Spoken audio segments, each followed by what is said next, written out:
Hello dear students, welcome to our next video. In this video, we are going to summarize the important terms from surface and interfacial phenomenon. Myself Professor S.D. Pandey from Department of Pharmaceutics, Viva Institute of Pharmacy. So let's begin with some of the important terms from this topic. The first term is liquid interface.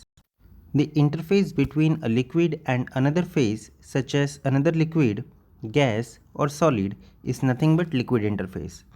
So students, for this, think of a glass with water. Okay, so the surface where water meets the air is liquid interface. That is, it's like the border between the water as well as the air, right? So that is called as interface. Or you can also, if it has two immiscible liquids, then it is a border between two liquids. Getting? So that is nothing but the liquid interface. That is, you can remember as border.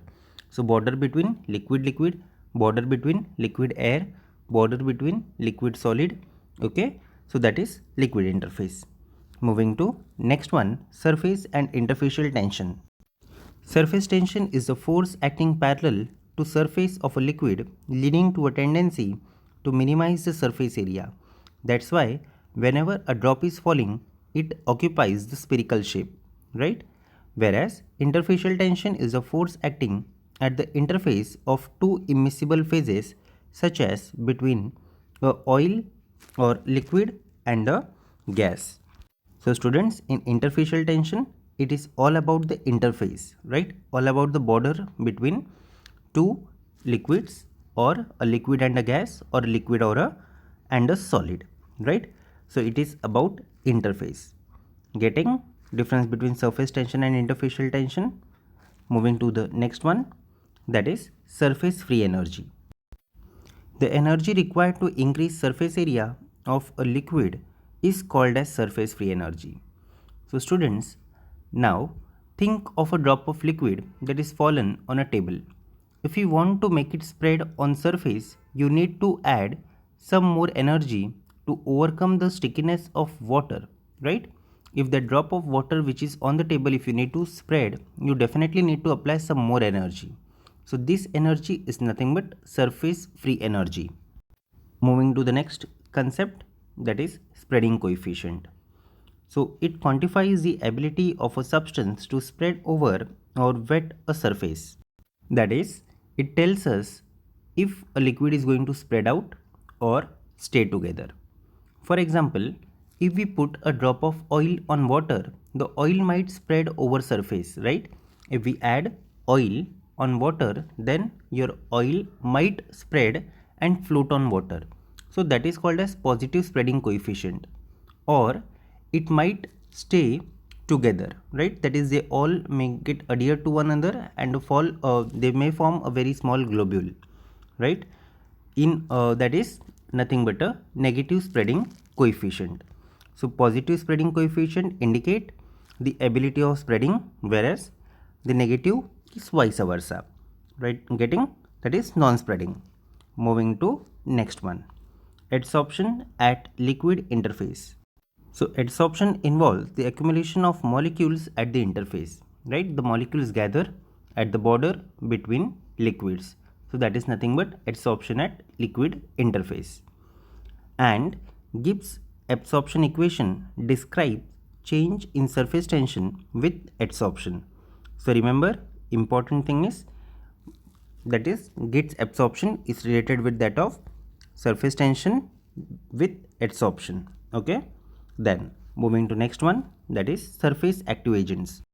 Surface active agents, also known as surfactants, these are the substances that lowers surface tension and enhances wetting, commonly used in detergents, emulsifiers and foaming agents.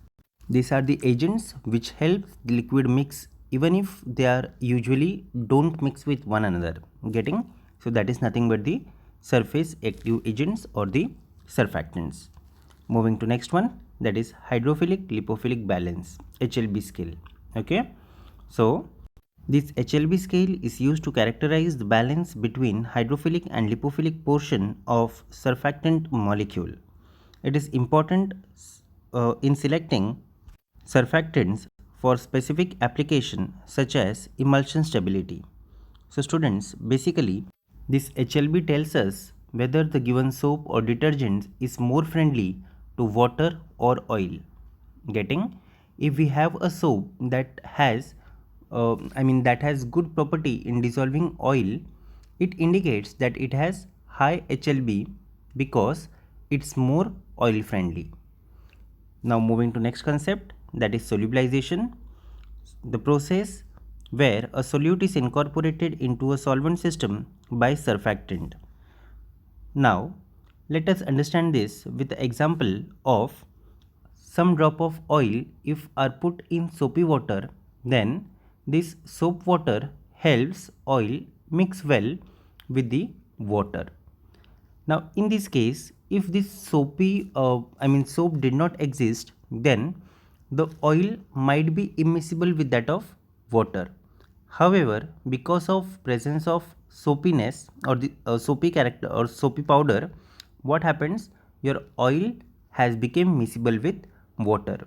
So this soap has act as a solubilizing agent. So solubilization is nothing but making something dissolve in a liquid with the help of a helper, that is another substance. In the example that we saw there, the helper was nothing but the soap, right? So it is important in pharmaceuticals and formulation of various products.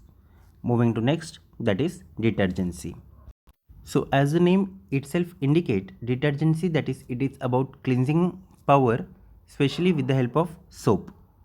Surfactants play a key role in detergents by reducing the surface tension of water and enhancing the removal of dirt and stains.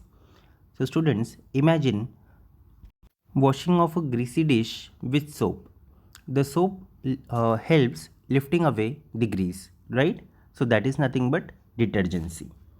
Moving to the next and the last concept of the video, that is adsorption at solid interface.